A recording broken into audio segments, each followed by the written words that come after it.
My name is Elena Moore, and I'm 32. Until 3 weeks ago, I believed I was in a stable, adult relationship. Not perfect, but normal.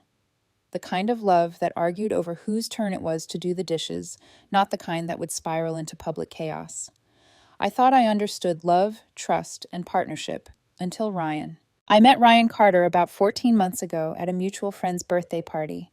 He was effortlessly charming, with a quiet confidence that made everyone around him laugh a little easier. I was immediately drawn to him, how he listened, how he remembered the smallest details about people, the way his smile could fill a room. I felt that instant connection, the sort you read about but never think actually happens. Ryan worked in tech, predictable yet steady, and I worked in marketing. Our schedules fit like puzzle pieces, or at least that's what I thought. Things moved fast. Too fast, probably. Within a month, he was at my apartment 4 nights a week.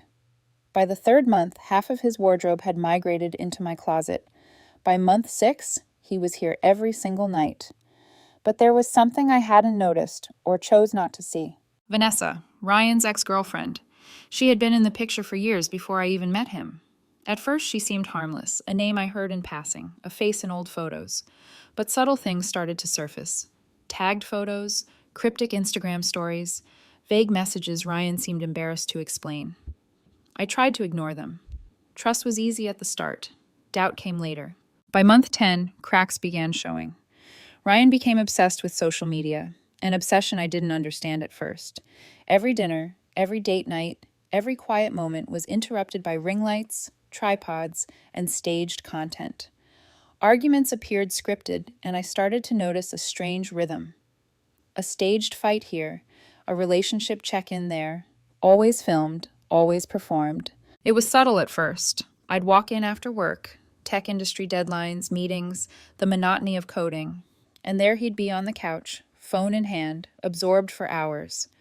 When I tried to talk about us, about maybe drawing boundaries around the constant filming, he would tilt his head and say, "Elena, don't you want me to succeed? Don't you want this for us?" And I'd nod, feeling guilty for even thinking about my own needs. I convinced myself I was supportive, that I was a good partner, until the small things became unbearable. 2 Fridays ago, I wrapped up a project early and decided to surprise him with his favorite Thai takeout. I walked in around 4 p.m. The apartment smelled faintly of the incense he burned, the living room dim except for the glow of a phone screen. He was filming. "So, yeah," he said, talking into the camera, "I'm basically supporting her at this point. She works, but barely contributes. I pay for most of our lifestyle." I froze. My apartment, my lease, my furniture, my Netflix account. He continued, oblivious. "Honestly, I think I'm going to end it soon. I've just outgrown her. She's comfortable, but I need someone who matches my energy, my ambition." I cleared my throat. He turned, saw me, and for a split second, his face registered panic. Then it hardened into a practiced, camera-ready smile. "Oh, Elena's home. Gotta go, loves," he said, ending the recording. "What the hell was that?" I asked, my voice trembling, though I tried to keep it calm. "It's content," he said. "You're so literal. Don't you want to help me grow? This is engagement, relationship metrics." I wanted to scream. Instead, I stood there, gripping the takeout bags, trying to process the betrayal. This wasn't just a lapse in judgment. This was a performance, a manipulation. He had weaponized our relationship for an audience I didn't know existed. And that was when I first realized the world I thought I was in, the world of private love and trust, had been invaded. My safe space had become a stage, and I was both audience and unwilling actor. I didn't respond immediately. I carried the takeout to the kitchen, set it down, and let the silence stretch. My mind raced through months of subtle gaslighting, staged fights, and his obsessive content habits. I felt small, powerless, and yet a flicker of something else rose in me. Resolve. This was the beginning of my unraveling, the first step toward reclaiming my life. I didn't know it yet, but Ryan's obsession with social media and Vanessa's lingering presence were about to pull me into a storm far bigger than any quiet argument or late-night betrayal I had imagined. And in the distance, the faint hum of a ring light on the coffee table seemed almost like a heartbeat, a warning that my story, my life, was no longer mine alone. After that afternoon with the takeout, I started noticing more patterns, tiny cracks in Ryan's behavior that I had previously dismissed as quirks or work stress. He was always on his phone, scrolling, filming, or editing clips for some online project. Even when he sat next to me on the couch, his attention was elsewhere, divided between the glowing screen and the silence that grew between us. He called it building a brand, but it felt like he was building a wall, one that kept me out. I tried talking to him. "Ryan, can we have a night without phones?" "Just us?" I asked one evening, trying to keep my voice calm. He tilted his head, the practice charm that had first drawn me in resurfacing. "Elena, you know I need to keep up engagement. Don't you want me to succeed?" he said, almost pleading. "I'm doing this for us." It wasn't the words that hurt, it was the way he framed my concern as selfish. He made me feel guilty for wanting simple, quiet connection. And slowly, over months, it became clear. This wasn't about success, or even about us. It was about control, performance, and keeping the narrative his way. Then Vanessa started creeping back in, subtly at first. A comment on his post, a tagged photo, a text with the pretense of advice. At first I ignored it. I trusted Ryan. But each interaction felt like a small echo in my life, a reminder that he had a past I couldn't erase, and that someone else was still trying to influence him. The small things became unbearable. Date nights were interrupted by lights, cameras, and staged arguments. Ryan would sometimes say, "This is good content for the channel. Don't you want people to see our real love?" And when I refused, insisting that our private moments stay private, he accused me of being unsupportive. "You're holding me back, Elena," he said, voice heavy with fake hurt. "You can't handle my ambition." I began to feel invisible in my own life. I came home from work to an apartment that felt cold, despite the warmth of dim lamps and candles he always lit. The rooms echoed with silence and the faint whir of cameras. I tried to reclaim small spaces of normalcy, making coffee, putting on music, reading a book, but the sense of being watched, filmed, and analyzed lingered. The tension reached a peak 2 weeks later. I had taken the afternoon off to surprise him again, hoping to reconnect in a simple, genuine way. I walked in quietly, expecting perhaps a smile, a hug, a little spark of the man I had fallen for. Instead, I saw him mid-recording, talking into the camera. "So yeah, I do everything around here," he said, gesturing to the apartment. "She's comfortable, but not ambitious.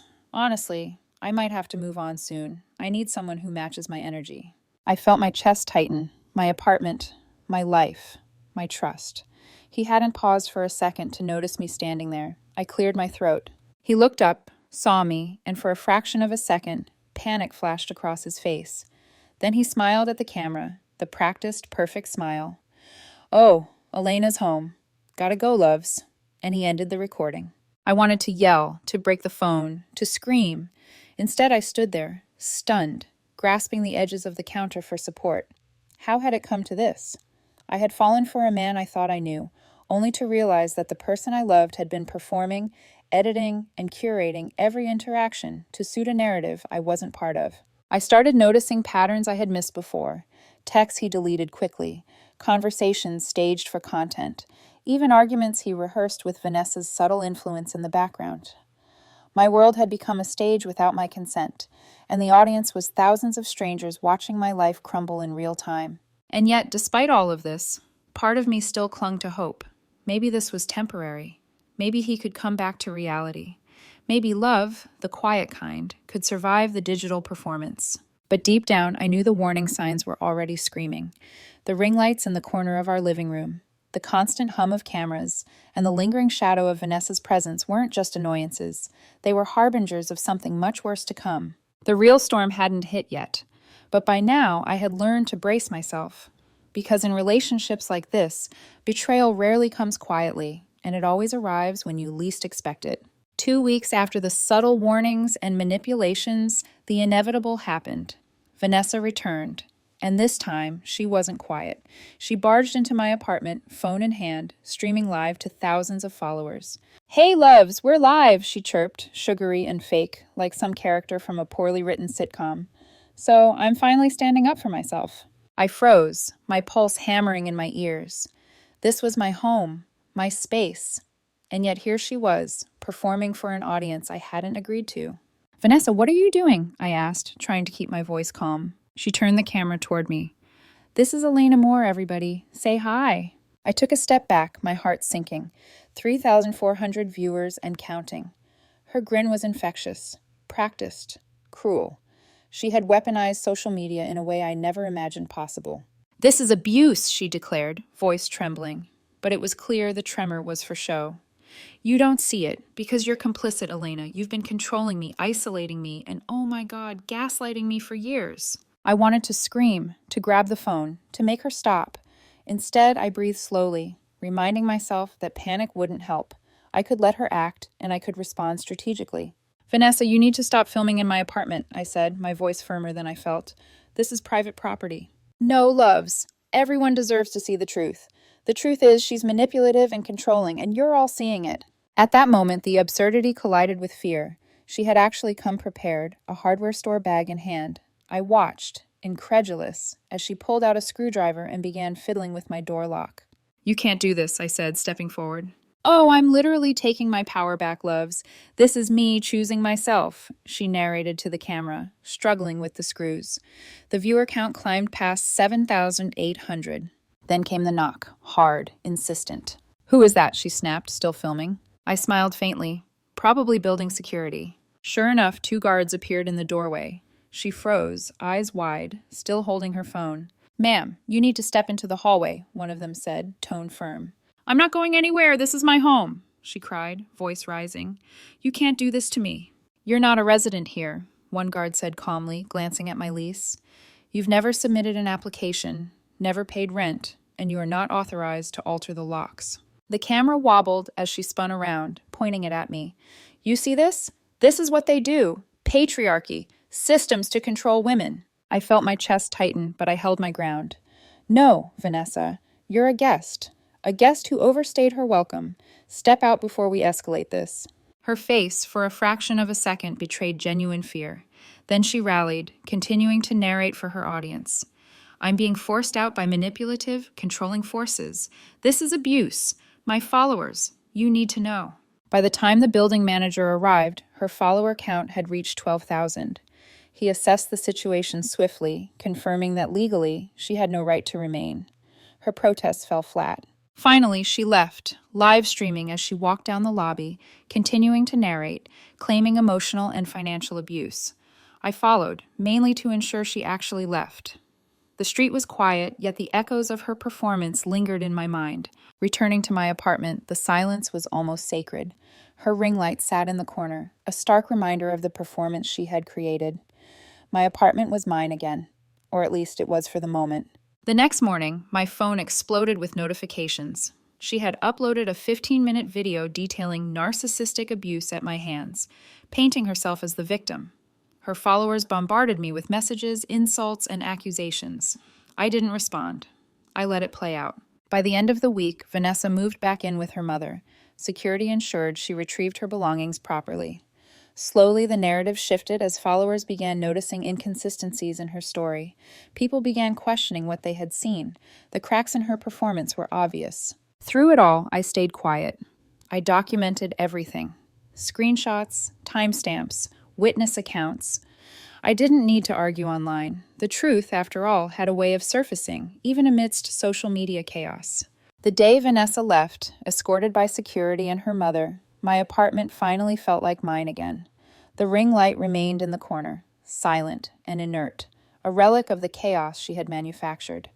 For the first time in months, I could breathe without a camera trained on me or a performance scripted around me. The silence was almost overwhelming. I walked through the room slowly, touching the furniture, the counter, the familiar corners that had felt invaded for so long. Every object, every detail was a reminder of what I had lost and what I had survived. I sat on the couch, letting the quiet wrap around me like a warm blanket, and for the first time, I allowed myself to feel everything: anger, betrayal, fear, relief. Social media, which had become the weapon in Vanessa's hands, now seemed inconsequential. Her video had circulated, her followers had reacted, some apologizing to me, some moving on to the next drama. But I didn't need validation from strangers. I had reclaimed my life, my home, my dignity. I reflected on the lessons learned. Love could be manipulated. Trust could be weaponized. And what seems normal can sometimes hide a storm. But I also realized something else. I was stronger than I had known. I had faced chaos head on, navigated betrayal, and kept my sense of self intact. Friends checked in. One by one, they came over, not to witness a performance, but to sit with me, share a meal, and remind me that human connection, real, unfiltered connection, was still possible. I started to date casually again, carefully, observing the subtle rhythms of honesty and respect. I wasn't in a rush, but I was open to genuine love, the kind that didn't require cameras or metrics or curated narratives. And sometimes, in quiet moments, I thought about Ryan, the man I had loved, the man who had become a stranger in his obsession with social media and performance. I didn't hate him. I didn't need revenge, but I remembered vividly the ring light, the staged arguments, the betrayal broadcast to thousands. That memory grounded me, reminding me that authenticity was non-negotiable. The apartment, my sanctuary once again, became a space for me to heal. I would brew coffee in the morning, light candles in the evening, read books, and sit quietly by the window, watching the city breathe. Life had returned to normal, but it was a new normal, one shaped by awareness, resilience, and clarity. Vanessa faded from my daily life. She moved back in with her parents, took a break from social media, and for the first time, the performance ended. My own digital life felt lighter, quieter, more controlled. And while the memory of the chaos lingered, it no longer held power over me. 3 weeks after the storm, I felt a sense of closure. I hadn't pressed charges, I hadn't sued. Legal action felt unnecessary. The public humiliation she orchestrated was already enough. I kept the ring light, oddly enough, now for video calls, not performances. A symbol of what had happened, yes, but also of survival. Sometimes I missed her, the Instagram version of her, the idea of connection and excitement we once shared. But then I remembered the screwdriver, the live broadcast, the thousands of strangers witnessing my life without consent, and the feeling passed. I had learned to value honesty over performance, calm over chaos, and myself over validation from anyone else. And that, I realized, was the most important thing I could take from all of it.